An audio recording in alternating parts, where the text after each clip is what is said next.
রাজধানীর উত্তরা পশ্চিম থানাধীন ১১ নম্বর সেক্টরে একটি বেসরকারি প্রতিষ্ঠানের অফিসে সংঘবদ্ধ হামলা, ভাঙচুর ও লুটপাটের অভিযোগ উঠেছে।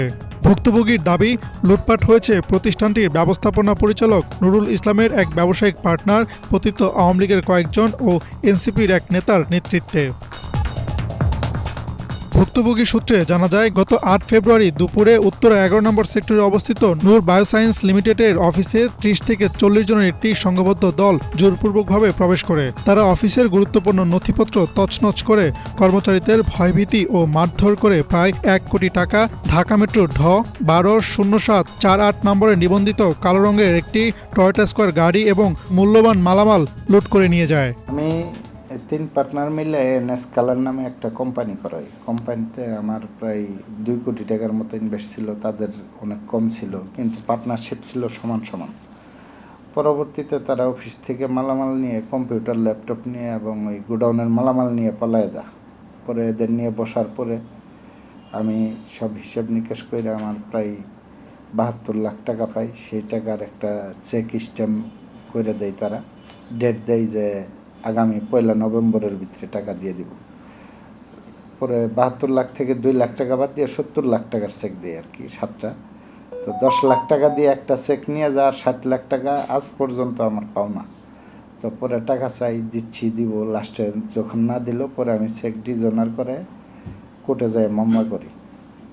তো মামলা করার পরে আমার পিছনে তারা লাগে সেইরা প্রায়, এইখানে যে পার্টনার ছিল তার বাড়ি ছিল সিরাজগঞ্জের উল্লাপাড়া, তার বাবা আওয়ামী লীগের নেতা, তার নাম ইঞ্জিনিয়ার শাহাদত।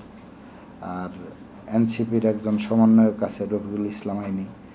আর আওয়ামী লীগের কিছু লোক নিয়ে এসে এইখানে অফিসে হঠাৎ হামলা করে ওইটা সেইরে। আমার এই ডেস্কের টাকা ছিল ৮০ লাখ। আমি একটা ব্রিজের টুলের ইজারাদার। আমার ব্রিজের টুলের কিস্তি দিতে ১,৭৬,০০,০০০ টাকা ৩ মাস পর পর। তো আমি এই ব্রিজের টুলের কিস্তির টাকা ছিল, পে অর্ডার করতে পাঠাবো, আমার স্টাফদের নিয়ে মিটিং করতেছিলাম, এই অবস্থায় এসে হামলা করে। ভুক্তভোগীর অভিযোগ, তার ব্যবসায়িক পার্টনার শাহাদাত হোসেনের কাছে প্রায় ৭০ লাখ টাকা পেতেন নুরুল ইসলাম। সেই প্রেক্ষিতে চেক প্রদান করে শাহাদাত, কিন্তু সেই চেকের মাধ্যমে ১০ লাখ টাকা পাওয়া গেলেও বাকি ৬০ লাখ টাকা না পাওয়ায় আদালতে মামলা করেন নুরুল ইসলাম। এরপরই শাহাদাত তার দলবল নিয়ে নুরুল ইসলামের অফিসে হামলা করে বলে অভিযোগ উঠেছে। তো এর ভিতরে এদের ভিতরে একজনের আমি আটক করি আমার স্টাফ দিয়ে, দরজা আটকায়। পরে 999-এ ফোন দেওয়ার পর পুলিশ এসে পরে আটক করে থানায় নিয়ে যায়। আর আমারে বললে আপনি এজাহার দেন। তার নাম জাহাঙ্গীর আলম, সে দুর্গাপুর নেত্রকোনার স্বেচ্ছাসেবক লীগের জয়েন্ট সেক্রেটারি। তারে নিয়ে যাওয়ার পরে বলল আপনি এজাহার লিখে দেন, থানায় আসেন। পরে থানায় গেলাম, যাওয়ার পরে এজাহার দেওয়ার পর ৩-৪ বার কারেকশন করে দেওয়ার পরেও রাত ২টার দিকে বলল যে আপনি যান, এখন তো হিসাব নাই, কাল সকালে মামলা হয়ে যাব, আসামি চালান দিয়ে দিব। তা এরপরে মামলা সকালে হওয়ার কথা, সকাল থানায় গেলাম, মামলা হল না। আসামি দেখি যে গারদখানায় ছিল, রাতে আসামি দেখছি, সকাল যাই দেখি আসামি নাই। আসামি কি হইলো, আসামি রাত ৩টের দিকে তারা ছেড়ে দিছে। নুরুল ইসলামের দাবি, গত ৮ ফেব্রুয়ারি দুপুরে তার ব্যবসায়িক পার্টনার শাহাদাত ৩০ থেকে ৪০ জন লোক নিয়ে নূর বায়োসায়েন্সের অফিসে হামলা করেন। তার সঙ্গে ছিলেন নেত্রকোনা স্বেচ্ছাসেবক লীগের নেতা জাহাঙ্গীর আলম, সাবেক ছাত্রলীগ নেতা মেহেদী হাসান ফরাজি। আর এই হামলায় সার্বিক সহযোগিতা করেন এনসিপির নেতা রফিকুল ইসলাম আইনি, এমনটাই দাবি ভুক্তভোগীর। আমি এখন খুব নিরাপত্তাহীনতায় ভুগতেছি। তারা খুব, যেহেতু দিনে দুপুরে এই থানার কাছেই এত বড় একটা মব সৃষ্টি করার পরেও ১ মাসে আমি মামলা করতে পারিনি। আমার অনেক এমপ্লয়ি চাকরি বাদ দিয়ে চলে গেছে। আমি ফেলিওর মানুষ হিসেবে তাদের নিরাপত্তা দিতে পারিনি। অভিযোগকারী দাবি, ঘটনার সময় নূর বায়োসায়েন্সের অফিসের ডয়ার ভেঙে টাকা, জরুরি নথিপত্র নেয়ার পাশাপাশি অফিসে থাকা কর্মকর্তাদের মাথায় পিস্তল ঠেকিয়ে হুমকি প্রদান করে হামলাকারীরা। ঘটনার সময় উপস্থিত থাকা স্থানীয় এক নারী নেত্রী বাধা দিলে তাকেও মেরে ফেলার হুমকি দেয় বলে অভিযোগ উঠেছে। ৩০-৪০ জন লোক একসাথে রুমের মধ্যে ঢুকছে, ঢুকেই এলোপাথারি মার শুরু করছে এমডি স্যারের উপরে। পরবর্তীতে আমরা এখানে এই পর্যন্ত আসার পরপরই অনেকে রুমের ভিতরে ঢুকছে, আমাকে এখান থেকে পিস্তল ঠেকায় নিয়েছে। এখান থেকে ধরছে, কোথায় যাস? আমি বললাম আমি এই সেটে যাবো। আমাকে ধরে নিয়ে গেছে, নিয়ে ওই পাশে নিয়ে পিস্তল ঠেকাইলো। পিস্তল ঠেকায় বলেছে ডয়ার খোল। ডয়ারের ভিতরে আমার স্টাফদের স্যালারি দেওয়ার কথা ছিল, স্যালারির জন্য আমার ২.৫ লাখ টাকা ছিল, ওটা স্যারের কাছ থেকে ক্যাশ নিয়ে রাখছিলাম সকালে। তো পরবর্তীতে ডয়ার খুললে ডয়ার থেকে ওই টাকাগুলো নিয়ে নিছে। আমাদের নির্বাচনী একটা মিটিং ছিল আমার রুমের ভিতর। আমরা নির্বাচনী মিটিং সবাই একত্রিত মিটিং করছিলাম। ইতিমধ্যে হঠাৎ আমার দরজার উপরে লাথির আওয়াজ বা বড় শব্দ মনে হচ্ছিল। এই শব্দ মনে হওয়ার কারণে আমি দরজা খুলে দেখি যে 50 থেকে 60 জন আমার অফিসের ভিতরে অবস্থান করতেছে এবং মারামারি চিল্লাপাল্লা করতেছে। তখন নুরুর দরজা খোলা ছিল, দেখি নুরুর রুমেও 4-5 জন তারা ঢুকছে এবং তাকে হিট করতেছে। তখন ম্যাডাম বের হয়েছে, খুব চিল্লাপাল্লা করে যে কেন তোমাদের কি হয়েছে, তোমরা বসো, আমার সাথে কথা বলো, আমি এটা শুনি আগে। ম্যাডাম সাবিনা জাভেদ, এমপি প্রার্থী, ঢাকা 18 ন্যাশনাল পিপলস পার্টির।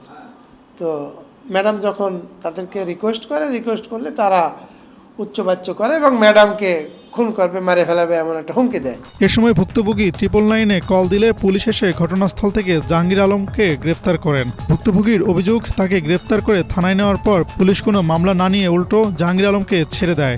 বারবার থানায় অভিযোগ দিলেও অজানা কারণে মামলা নেয়নি উত্তরা পশ্চিম থানার ওসি কাজী রফিক। শেষমেশ ঘটনার প্রায় 1 মাস পর মামলা নেয় পুলিশ। এটা আমরা তো অভিযোগ পেয়েছি, এটা যাচাই বাছাই করছি আমরা এতদিন, প্রাথমিক তদন্ত। এটা আইনগতভাবে আমরা কাজ করবো, তো আইনগতভাবে কাজ করবো, স্যারদের সাথে কথা বলে সিদ্ধান্ত নিয়ে কাজ করবো। এদিকে নুরুল ইসলামের অভিযোগটি মিথ্যা বলে দাবি করেন অভিযুক্ত সাদাত হোসেন ও জাহাঙ্গীর আলম। তাদের দাবি, নুরুল ইসলামের কাছে পাওনা টাকা চাইতেই সেদিন সেই অফিসে গিয়েছিলেন তারা। উনি যেটা করছে টোটালি মিথ্যা এবং বানোয়াট, বুঝছেন? জি, জি। মিথ্যা এবং বানোয়াট করছে। আর উনি হলো আমার যে কোম্পানি যে ছিল এএনএস কালার ক্যাম্প, এই জায়গায় হচ্ছে আমরা 5 জন হলো পার্টনার ছিলাম। উনি হলো একা ছিল। উনি আমাকে আপনার হলো অক্টোবরের 6 তারিখে জসিমউদ্দিন থেকে আমাকে তুলে নিয়ে ওনার অফিসে আটকাইছে, টর্চার সেল বানাইছে। রাত 3টা পর্যন্ত আটকায় আমার কাছ থেকে চেক স্ট্যাম্প, ব্ল্যাঙ্ক চেক স্ট্যাম্পেল করছে। আমার এর আগে উনি একটা কোম্পানি যদি থাকে, লাভ লস যদি হয়, সেটার তো মাইনে নিতে হবে অ্যাজ পার ডিট অনুসারে, নাকি বলেন? উনি যে টাকা দিছে 4-5টা দেশ ঘুরছে, কোনো লস নাই না নিয়ে জোরপূর্বক ভাবে আমার কাছে ফ্ল্যাট লিখছে। আমার ফ্ল্যাট লিখছে 2 বছর আগের যে মূল্যে, সেই মূল্যে লিখছে। আমি হচ্ছে নুরু আমাকে মামলা দিয়েছে, আমাকে 2 নম্বর আসামি দিয়েছে, ঠিক আছে? আমার নাম মোহাম্মদ জাহাঙ্গীর আলম, ঠিক আছে? আমি তাকে তার যে এনএস কালার, বাকি তার যে অন্যান্য পার্টনার, ওদের সামনে তাকে আমি টাকা দিয়েছি। সেই ব্যবসায় আমারে প্রফিট দিবে বইলা, আপনার প্রফিটের শেয়ার দিবে বইলা আমাকে সে ইনভেস্ট করাইছে। আমার কাছে ডিড ডকুমেন্ট সব সে দিছে। পরবর্তীতে সে আমাকে অফিসে নিয়ে ষড়যন্ত্র করে আমাকে সে অফিসে পিটাইছে, আমার উলঙ্গ করে ছবি তুলছে, আমার করছে। পরবর্তীতে পুলিশ এসে আমাকে বাইরে থেকে মানুষ দেখা থানায় কল দিয়ে পুলিশ এসে আমাকে উদ্ধার করছে, ঠিক আছে? এতটুকু সে করছে। এবং আমি মামলা দিতে চাই, ঠিক আছে? আইনের মধ্যস্থতায় সে রফিকুল ইসলাম আইনি সমন্বয়ক, তারা সে বাপ বানাইছে, তারা বাপ বানায় সে আমার কাছে আইনটা বইছে থানায়। আইনে সে আমাকে মনে করেন যে আইনিরে বাপ বানায়, সে আইনি তার বাপ লাগে ধর্মের, এটা বলে আইনিরে মনে করেন যে কইরা কম্প্রোমাইজ করছে। সে চেক দিছে, আমাকে স্ট্যাম্প দিছে, আইনিরে মধ্যস্থতা কইরা। পরের দিন গিয়ে আবার সে আইনিরে বলে যে আমি তো এটাতে সিল দেই না ভাই, দাও আমি সিলটা দেই। গিয়া সে ওই ছেলেটারে ফাঁসায় আসে, মনে করেন যে ওই ছেলের কাছ থেকে চেক স্ট্যাম্প লইয়া উদ্ধার করছে। এদিকে মামলার তদন্তকারী পুলিশ কর্মকর্তা আবু সাইদ বাংলাভিশনকে জানান, ইতোমধ্যে অভিযুক্তদের গ্রেফতারের জন্য অভিযান চালানো হয়েছে, কিন্তু এখন পর্যন্ত তাদের অবস্থান শনাক্ত করা যায়নি। হ্যাঁ, চেষ্টা করছি, সিরিয়াল অ্যানালাইসিস করছি, আসামি বাসায় রেট দিয়েছিলাম, পাই নাই, খোঁজ খবর চালাচ্ছি। কিন্তু ভুক্তভোগী তো অভিযোগ করছে যে আপনি ভাই, এটা তাহলে আপনাকে আমার ঊর্ধ্বতন কর্তৃপক্ষের কাছে অভিযোগ করেন আমার নামে যে হচ্ছে না। আমি চেষ্টা করছি, আমার ঊর্ধ্বতন কর্তৃপক্ষ জানে বিষয়টা। হ্যাঁ, আমার ঊর্ধ্বতন কর্তৃপক্ষ আমার সাথে নিজে অভিযানে গেছিল। মামলার এজাহার থেকে জানা যায়, এই ঘটনায় 1 নম্বর আসামি করা হয় এনসিপি নেতা রফিকুল ইসলাম আইনিকে। বাকি আসামিরা হলেন সাদাত হোসেন, জাহাঙ্গীর আলম, মেহেদী হাসান ফরাজি সহ অনেকেই। হাসনাত জুবায়ের, বাংলাভিশন, ঢাকা।